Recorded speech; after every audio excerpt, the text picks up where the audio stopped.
دیوار کے ساتھ ساتھ اگے ہوئے درختوں پر چڑیوں نے شور مچانا شروع کر دیا۔ یہ چڑیاں سب اس کی دیکھی بھالی تھیں۔ بیلا ان سب کو صبح آنکھ کھلتے ہی آپس میں لڑتے جھگڑتے ایک تنکے کے پیچھے گتھم گتھا ہوتے دیکھتی تھی۔ سورج کی مری مری سی مٹیالی کرن سیدھی اس کی آنکھ میں گھستی۔ ہر روز سونے سے پہلے سوچتی تھی آج کھڑکی کے پٹ بند کر کے سوؤں گی، لیکن وہ اس کھڑکی سے نظر آنے والے جگمگاتے نیلے آسمان سے پہلے جدا ہونے کو تیار نہ تھی۔ رات بھر کی تکان اور رات جگہ سے بوجھل سرخ آنکھیں اس نے کھڑکی سے باہر گل مچانے والے پرندوں پر محسوس کر دیں۔ وہ اس کی بے چینی، اذیت، کرب، ہر چیز سے بے نیاز پکی پکی جامیں توڑ کر فرش پر ڈھیر کر رہے تھے۔ اس نے رات بھر کی مستی چادر پائنتی پر گرا کر کھڑکی پارٹوں پارٹ کھول دی۔ ہلکی ہلکی ہوا سے ہلکورے لیتے درخت اور درختوں کے پیچھے بہت آہستگی سے ابھرتا سورج تو اس کا اپنا ہی تھا، حالانکہ اب تو اس کو کوئی دلچسپی نہیں ہونی چاہیے تھی۔ اس کے دل نے تنبیہ کی تھی، درخت اجڑتے ہیں یا فرش بگڑتے ہیں، اس کی بلا سے اس کو اینٹوں اور سیمنٹ سے بنے اس مکان پر کوئی جذباتی حق نہیں ہونا چاہیے۔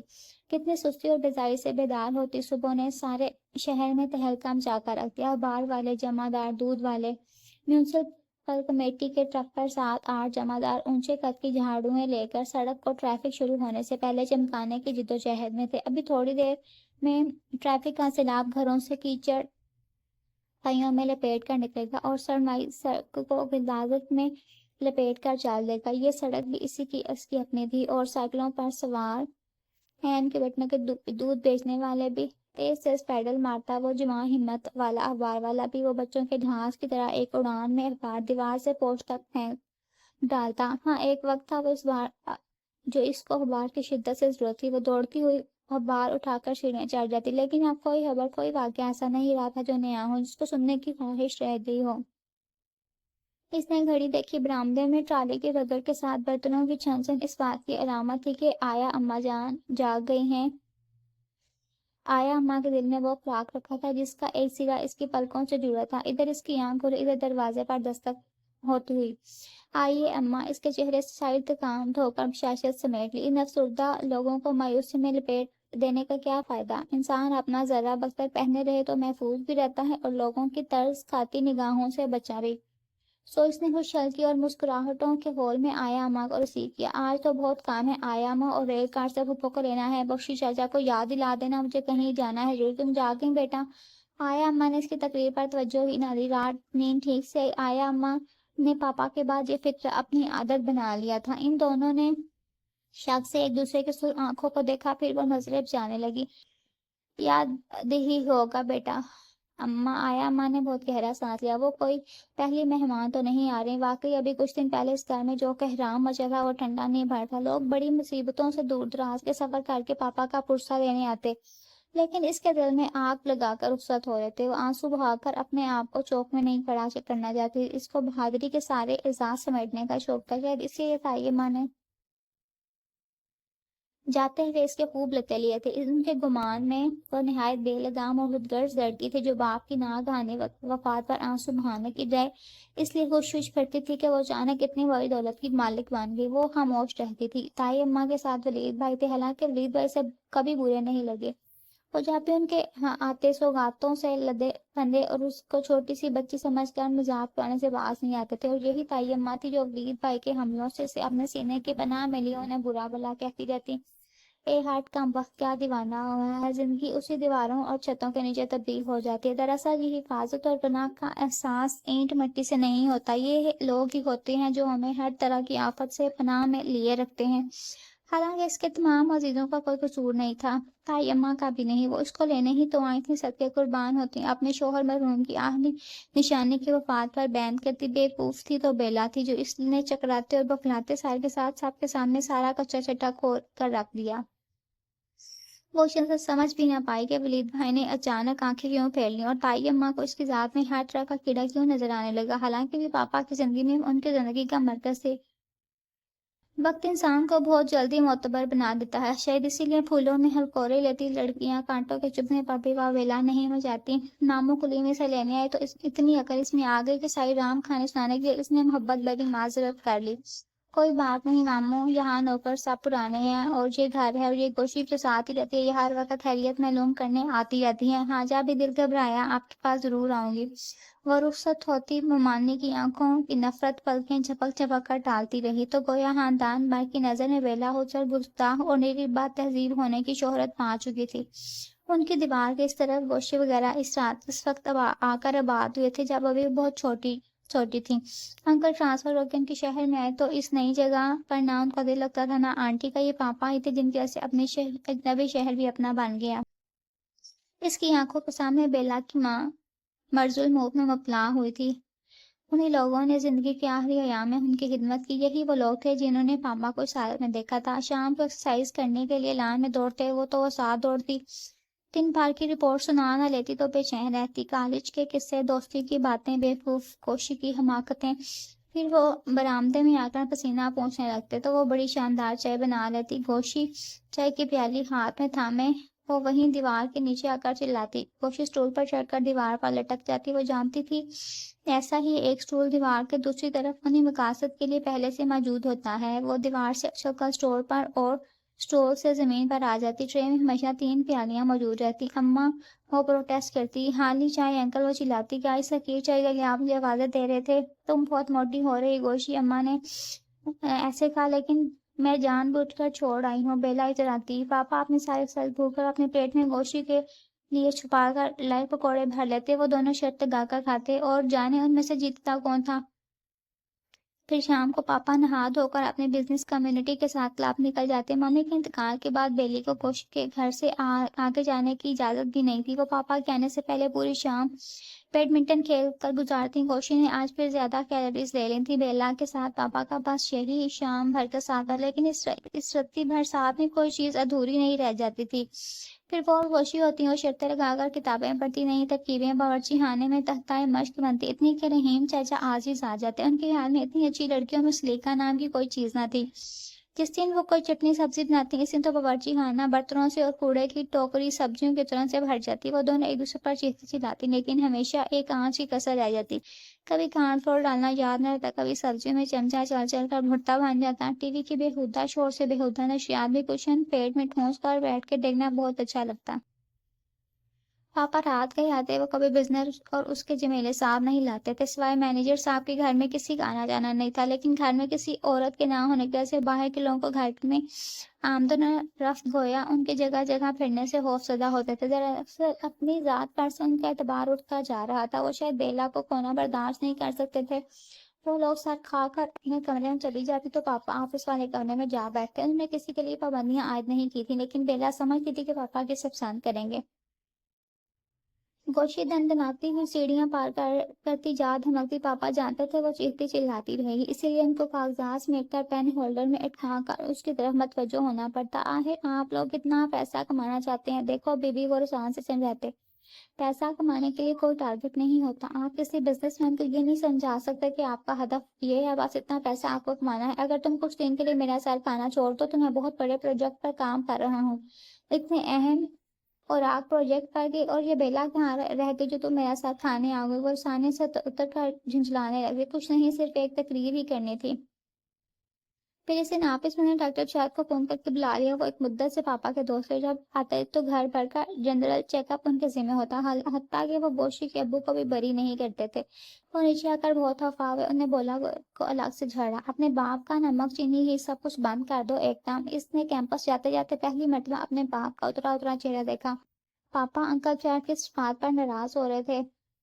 انکل شاید ناراض ہونے کے علاوہ کار کیا سکتے ہیں؟ بیٹا، اب شاید کو میڈیکل کی ڈگری کوڑے کے ڈھیر سے پڑی ملی تھی، پہلے اس کا نام کچھ اور تھا، ڈگری مل جانے پر بدل لیا۔ اور پاپا کی شاشت بڑی طبیعت سے آگاہ تھی، لیکن پتہ نہیں کیوں اسے شک سا ہوا، وہ ایسے شائستہ نظر آنے کی کوشش کر رہے ہیں۔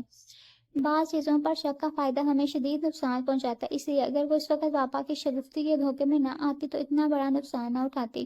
مینیجر صاحب بخلا کے گھر آئے تو دنیا اپنے کاموں میں تھی۔ بیلا گوشی کیمپس تھی، گوشی کے وہ آفس تھے، اور اماں پڑوس میں ملنے ملانے کے چکر میں بیلا اتنے بڑے طوفان کا اتنی نرم مزاجی سے مقابلہ نہیں کر سکتی تھی۔ وہ کیمپس سے واپس آئے تو کتنی دیر تک اس نے سفید چادر اوڑھے پاپا کو پہچاننے سے انکار کر دیا۔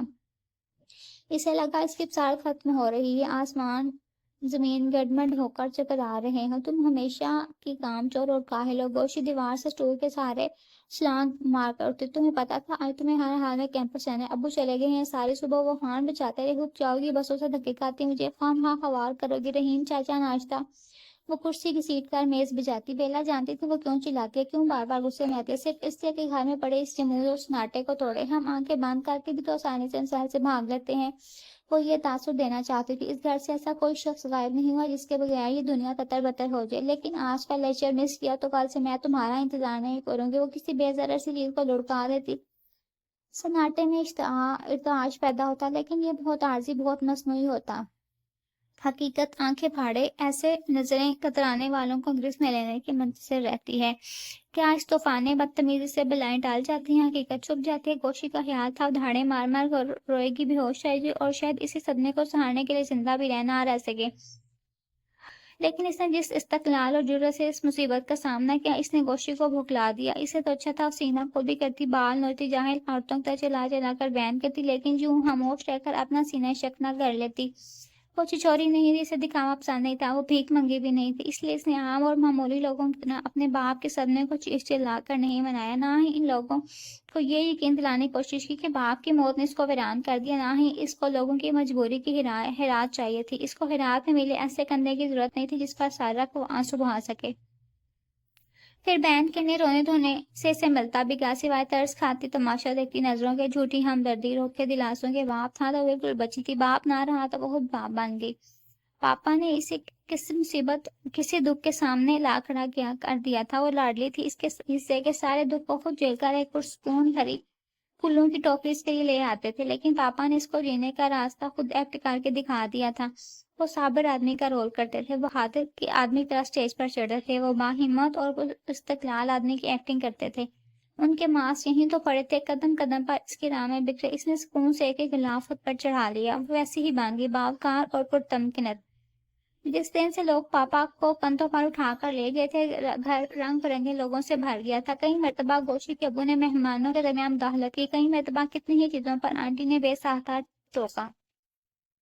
بھانت بھانت کی عورتیں پاکستان بھر سے اکٹھی ہو گئی، لیکن بیلا بڑی مہارت سے ایک ایک کو سنبھال رہی تھی، اور یہ بھی ایک ریہرسل تھی۔ وہ زندگی سے تنہا جینے اور تنہا لڑنے کا اصول سیکھ رہی تھی۔ وہ نہایت خاموشی اور بردباری سے گھر میں جمع سینکڑوں عورتوں کی بھانت بھانت کی بولیاں سنتی، ان کی ناز برداریاں کرتی، جیسے وہ سب کسی کے ولیمے پر آئی تھی۔ کوئی بڑھیا کونے میں چولہا لیے پڑی تھی، اس لمبے سفر سے اس کا کولہا اتر گیا تھا۔ کسی کو گیس کی پرانی شکایت سے اس کو بار بار پیش کردہ نسخوں کو مرے نہ ذرا کر خوراک مہیا کرنی پڑتی۔ آیا ماں رحیم چتا چلتے چلتے پاؤں کھس گئے تھے، کسی کا انڈا ناشتے میں زیادہ پک جاتا، کسی کا کم رہ جاتا۔ کچھ لوگوں کو ناشتہ اپنے کمرے میں کرنے کی آتی، کچھ کان میں کرتے، کوئی ٹالے کی چھاتا، کوئی کھانے کے کمرے میں آتا۔ رحیم چچا کے بقول وہ پاپا کی عمر بھر کی کمائی ان کے دسویں سے پہلے تیا پانچا کر کے ہی جانا چاہتے تھے۔ اس پر ان کی نہ ختم ہونے والی شکایتیں، بھائی ہم تو بھائی سچی بات بھائی کو گھر سمجھ کر آ جاتے، ارے بھائی صاحب منہ دیکھنے کے لحاظ ہوتے، ادھر آ کے باندھو، ادھر دنیا ناتا توڑا۔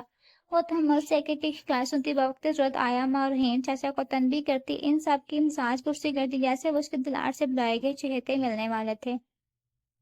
ہاں رات کی تاریکی اس کی اپنی تھی، وہ ہلکی سی کھڑکی کھول دیتی، درختوں کے پیچھے اپنا سفر جاری رہتا، چمکیلا چاند ہر ایک غم و فکر سے بے نیاز اپنے دھندے سے لگا ہوا۔ دنیا اپنے جمیلوں سے بے نیاز ہو کر سو چکی تھی، ایسے میں وہ جی بھر کے رو لیتی کہ دیکھنے والوں کے لیے صرف ایک چمکیلا گولا ہی تھا جسے دنیا دار نبھائی نہیں آتی۔ وہ غم ساری تو نہیں کر سکتا تھا، لیکن دنیا کے سامنے اس کے دکھڑے بھی نہیں کھولتا تھا۔ چاند کے پیچھے پیچھے سیاہ مستقبل اس کا پیچھے کر رہا تھا، بھیانک اور کتنا طویل، کتنا عریض کون جانے، یہ تو وقت کی آنکھیں بھی نہیں ناپ سکتی تھیں۔ وہ جن لوگوں کو جانتی تھی ان پر بھروسہ کرنے کا درس پاپا نے اسے نہیں دیا تھا۔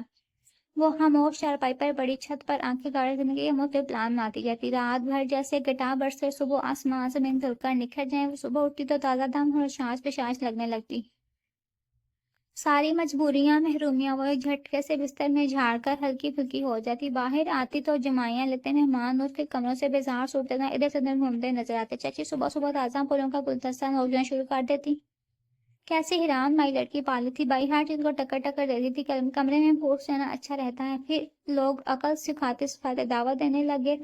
ہاں کچھ دن تو ٹہرتی چچی، وہ کسی رخصت ہوتی مہمان ہاتھوں سے اسٹار کرتی، کتنا تو کھا تھا تم سے، چلو چلو